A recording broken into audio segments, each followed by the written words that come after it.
Sugeng rawuh roko.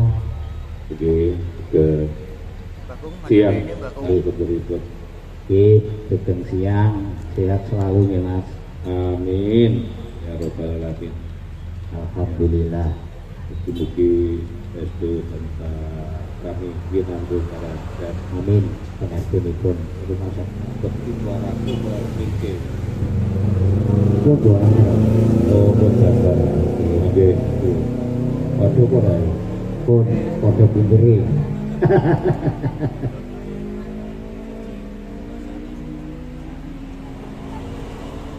Pangolah. Oh, lagi anu di ampeane Mbak Reni. Reni Rumanyono nggih.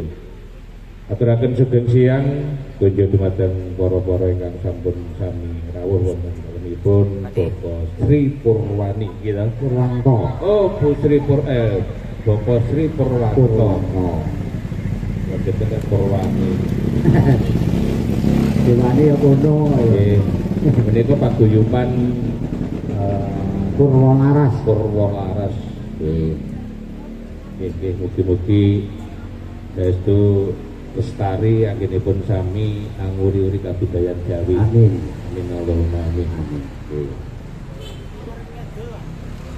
Kata-kata mengalami nek rasino Palaran dan iki alon-alon mawon tujuaken kawontenan ya mungkin dawuhipun nek mboten klentu ilange ilang kalung. ya itu nek ilange duit diingi kae. Ilange dhuwit ki ora apa-apa, nek ilange bilang kalung. Ya wis nemu kamulyan. Ngono. Nggih. Ikhlas lilo lahir batin. Tenane Gul. Saestu lahir batin. Nggih kunjuk dumateng ingkang menggugati panjenenganipun Bapak Sri Purwanto, saestu anggenipun nami wujud Kamardya Siwi. Saestu kalis ing sambikala kemah manggya bejo mulya sak lami-laminyo. Amin amin ya rabbal alamin. Mas Tetuko jenengan menghadapi sana. Oh ngeten nggih. Sampun disoting niku pirsa. Oh ngeten wis kedap. Niki arep tekok nyolongke sepira ngono lho. Oh ngeten. Tapi nek dandang gula ke sepira, Pak? Oh, iri-ira kok apa kula sing duda perumahan ngene. Kira-kira saya tua ya saya sudah. Nggih, yen pangapunten wonten kirang selepatipun diagung pangsami panjenengan. Nggih, sami-sami Mas. Kaya ngene rasane urip iki Rasane dadi duda mung kanggo rasanan. Ya praja duda tenan, aku ora tawa-tawa, praja duda tenan. nggih. Saben dina adang dhewe Duwe putra diparingi wong. Senengane masak dhewe. pun wayahe yen dalu ra bisa turu Amboten ngantuk kok pilih. saya ngrantos rasane ngati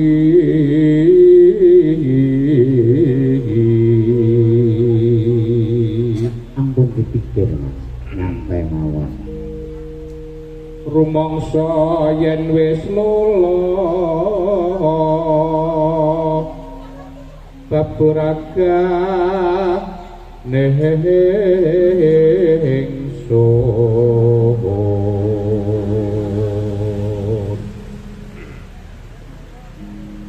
ora sanak ora kadang Daleme adoh. neng telopo sayang pinandang prihatin Menawa ya dipikir wae. duh nyawa gondel wono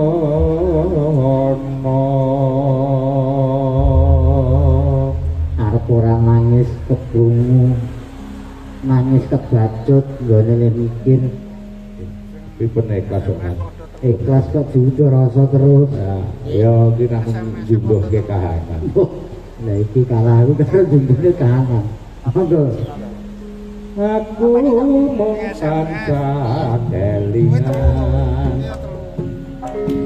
nalikane biyen urip bebarengan sanadyan wis bisa suwe rasa kangen kok iya kaya ngene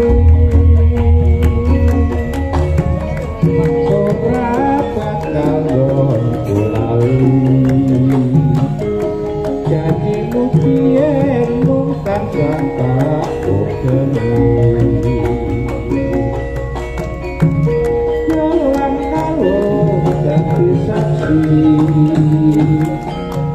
pasane ilang nomor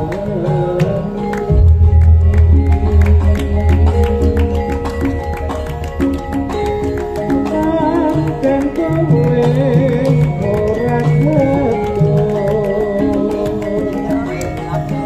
ninggal aku kabar bisa ora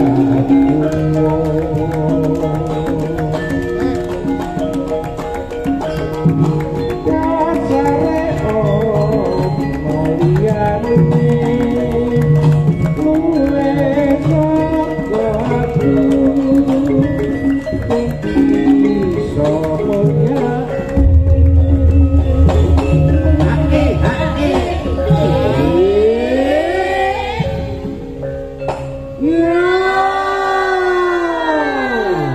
ya kompak tenang ya kuria sugeng siang yang gaduh dirampas mangke ya sampe mulyake kok ya ben bangsaku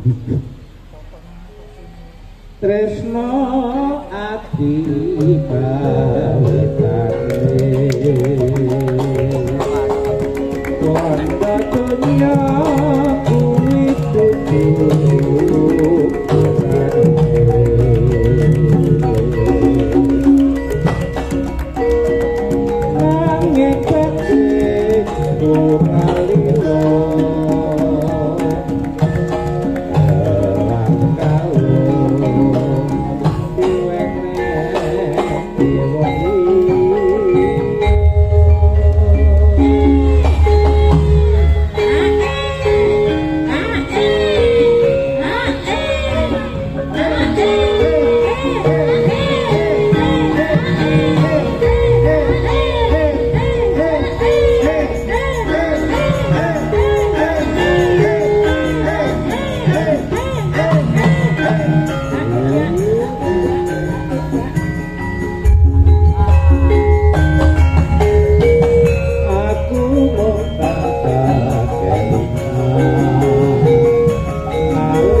kompak tenan.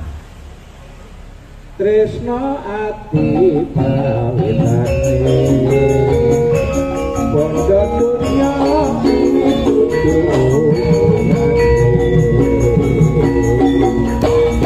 nanging batin duralio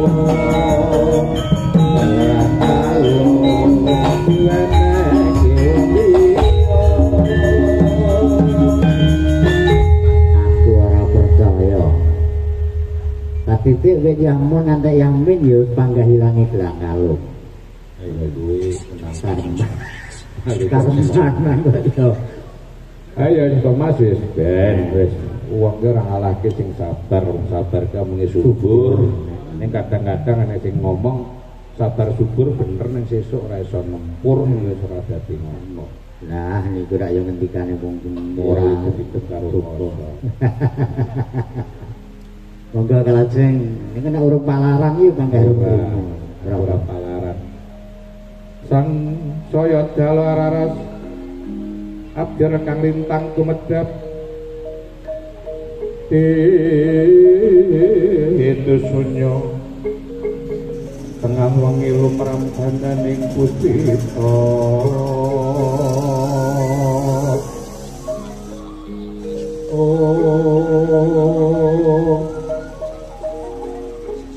Karangkian Putyaniro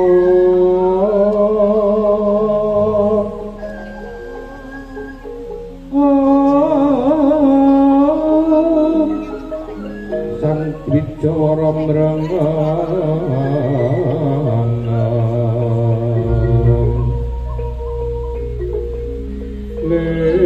leres swaraning madu pronto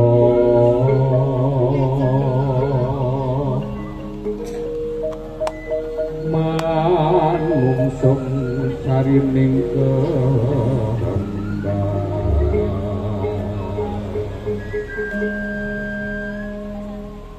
sirping dalu boten wonten nikah kacariyos amung sang Hyang Punakawan ingkang tansah sami jejogetan nalika semono sami mas paosaken gumateng warara ingkang agem slendang biru.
janji ya selendang biru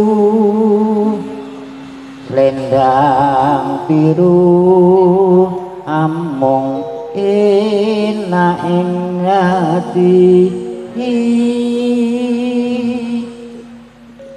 nora tekan batin setiamu yo